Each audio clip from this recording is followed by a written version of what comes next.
আউযুবিল্লাহি মিনাশ শাইতানির রাজিম। বিসমিল্লাহির রহমানির রহিম। প্রিয় ইউটিউব ভিউয়ার্স, আসসালামু আলাইকুম ওয়া রাহমাতুল্লাহি ওয়া বারাকাতুহু। আজকে আসাপে কাহাফ ষষ্ঠ খণ্ড, এটা আজকে রিভিউ আপনাদেরকে একটু দেখাবো।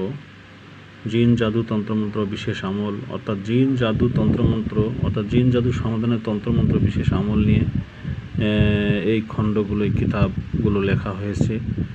এখানে মন্ত্রতন্ত্র এবং কোরআনের বিশেষ কিছু আয়াতাংশ ব্যবহার করা হয়েছে। তবে কিছু কিছু মন্ত্র আছে, সেগুলো যদি হিন্দু ভাইদের ক্ষেত্রে প্রযোজ্য হবে। আমার বার্তা হলো যে আমার এই লিখিত কিতাবের মধ্যে বিভিন্ন তত্ত্ব রয়েছে। সেগুলোর মধ্যে যেগুলো যদি কোনো অন্যায়মূলক তত্ত্ব থাকে বা কুফরিমূলক তত্ত্ব থাকে, সেগুলো আপনারা এড়িয়ে চলবেন, সেগুলো ব্যবহার করবেন না, এটা আমার অনুরোধ। কারণ কিছু মন্ত্র আছে, সেই মন্ত্রগুলোতে অনেক সময় দেবদেবতার নাম এবং বিভিন্ন জিনের নাম, কালী বা মনসা বা বিশ্বহরি, পদ্মা, এগুলো মহাদেব, এগুলোর নাম কিন্তু ব্যবহার হয়ে থাকে। কারণ মন্ত্রের উৎপত্তি কিন্তু অন্য শাস্ত্র থেকে, ঠিক আছে? এজন্য মন্ত্র লিখতে গেলে আপনাকে বা মন্ত্রের মধ্যে অবশ্যই সেগুলোর নাম পাওয়া যায়। তবে ইসলামিক কিছু মন্ত্র আছে যেগুলোতে ওই সমস্ত তত্ত্ব নাই, সেই মন্ত্রগুলো আপনারা ব্যবহার করতে পারেন। আমি কাউকে বাইফোর্স করব না যে এগুলোই ব্যবহার করতে হবে। তো আমার বহুদিনের সাধনা, গবেষণা, রিসার্চ এবং সেখান থেকে এই বিভিন্ন গুপ্ত ভাণ্ডার থেকে তত্ত্ব সংগৃহীত এবং তত্ত্ব প্রাপ্তের মাধ্যমে এই অংশগুলো আমি লিখে রেখেছি, সংরক্ষণ করে রেখেছি। এগুলো আমি যারে তারে হাতে দিব না, কারণ এগুলো ব্যাপার আছে। এগুলো আমি সংরক্ষণ করে রাখতেছি।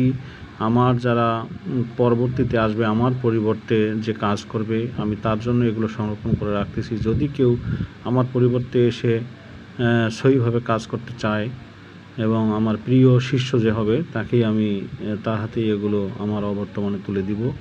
এগুলো আমি বাজারজাত করার জন্য এখন পাবলিশ করছি না, জাস্ট শুধু আমি খসড়া বাধাই করে রাখতেছি যাতে এগুলো হারিয়ে না যায়। তো আজকে দেখি ষষ্ঠ খণ্ডের মধ্যে কি আছে। আসাপে কাহাফের 6 নম্বর খণ্ডটি, এখানে আছে বই খোলা ও বই ধরার মন্ত্র প্রথম খণ্ডে উল্লেখিত। আজকে সূচিটি দেখি একটু, সূচির মধ্যে কি লেখা আছে। এই সূচির মধ্যে আছে বাটি থামানো, বাটি যে চালনা করা হয়, সেই বাটিকে কীভাবে থামাবেন, বান দিয়ে বন্ধ, তারপরে চোর ধরা, লাঠি চালান, বান, তারপরে বান কাটা, পাতা ভরণ, পাতা নামানো, আসন দেয়া, দুষ্ট জিনকে শাস্তি, অর্থাৎ লাঠির মাধ্যমে ভরণ তোলা, ভরণ নামা, পাতার আসন বন্ধ করা, আসল বন্ধন, জাক্কুম মন্ত্র, কালি চালান, তারপরে কালি চালান কাম মন্ত্র, হাম তো শান, রোগ ঝাড়ন, আশেক জিন তাড়ানো মন্ত্র, শরীর বন্ধ করা। এই যে কালি চালান কাম মন্ত্র, এখানে একটু নোংরা কথা রয়েছে, সেগুলো সবাই ব্যবহার করা যাবে না। সেগুলো প্রয়োজন ছাড়া কখনোই ওগুলো ব্যবহার করা যাবে না। অন্যায় কাজে নিষেধ, আমি বারবার বলি অন্যায় কাজে নিষেধ। এখানে অন্যায় কাজে নিষেধ করে দিয়েছি। তো লেখকের কথা এখানে দেখুন, দু একটা কথা শুনে নিন, কাজে লাগবে। তো আজান দিয়ে দিয়েছে, জাস্ট এখানেই শেষ করলাম। সকলে ভালো থাকুন, সুস্থ থাকুন। আল্লাহ হাফেজ। আসসালামু আলাইকুম ওয়া রাহমাতুল্লাহি ওয়া বারাকাতুহু।